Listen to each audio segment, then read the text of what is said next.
I signed an NDA with a major gaming company, thinking it was just another formality.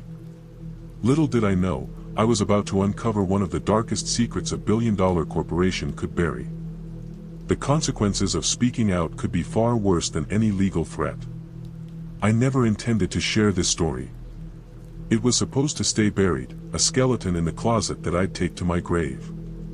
Maybe I'd tell a close friend or a random stranger at a bar, but mostly, I planned to keep it to myself. But things changed. Drastically. A few months ago, I stumbled upon a rumor about a new project from this gaming studio. Normally, I'd avoid anything related to them, but the buzz in the community piqued my curiosity. Most online rumors are false, but sometimes, in the right circles, you find someone who knows a little more. This time, I found a comment that stopped me cold. I'm surprised, the gaming company is still around. Does anyone else recall the disturbing stunt they pulled at their offices years ago?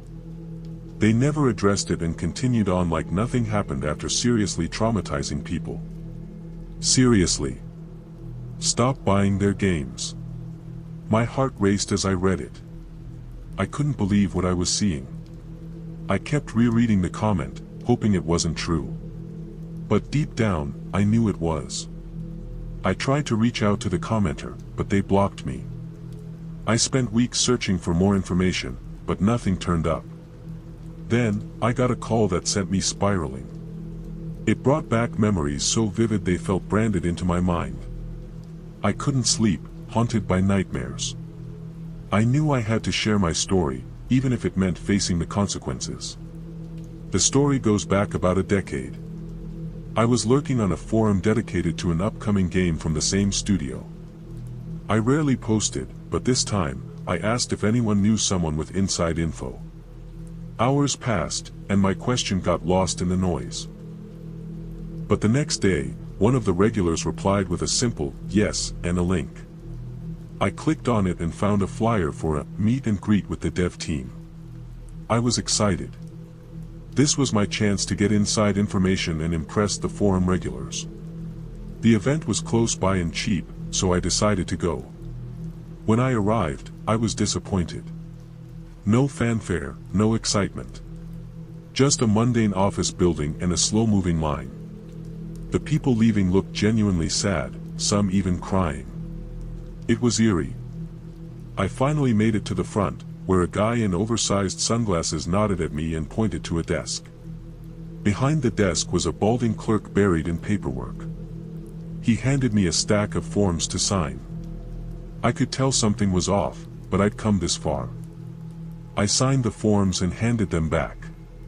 The clerk sighed and gave me a half-hearted smile, pointing to an orange door labeled Dev Team.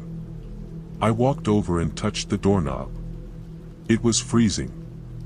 I yanked my hand back, but the clerk just shrugged. I tried again, wrapping my sleeve around my hand.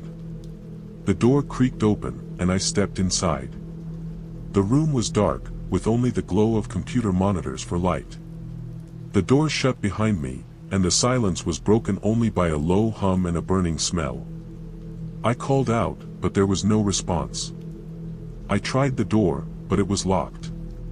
I was trapped. I looked around and saw a chair with someone slumped in it. The dim light cast a blue glow over their face.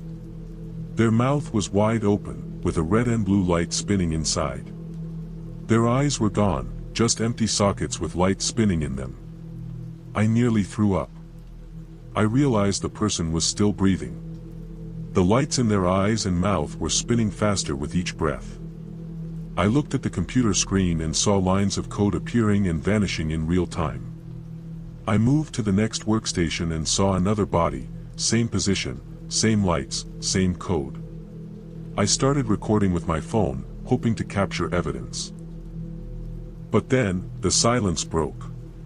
One of the corpses started breathing deeper, and the lights spun faster. I turned my flashlight on and saw the room was bare, no windows, no vents. I was trapped with the breathing corpses. I ran back to the door and started banging on it, screaming for help. The breaths grew deeper, and the corpses started to move. I heard a wet cough, and one of them spoke in a loud whisper. The man from the front desk appeared and told me to leave. I tried to explain, but he just pointed at the door. Two large men came and dragged me out. Later, I got a text reminding me of the NDA and threatening legal action. I tried to check my footage, but it was corrupted. I called the police, but I couldn't bring myself to stay. There was no news story, no investigation, just silence. I don't know what to make of it all. The game came out to great reviews, but I couldn't bring myself to play it. I have this lingering dread that follows me. I don't know if what I experienced has anything to do with the studio, but I saw them coding something. I saw them building a game. The last corpse turned to me and said, "I'm in hell." I don't know who they were, but I'm sorry. I've received strange calls since then, threatening me to keep quiet. I don't know what to do with this information. I can't share the location or any details. I just wanted to vent. Be careful which doors you step through. You never know what you'll find on the other side.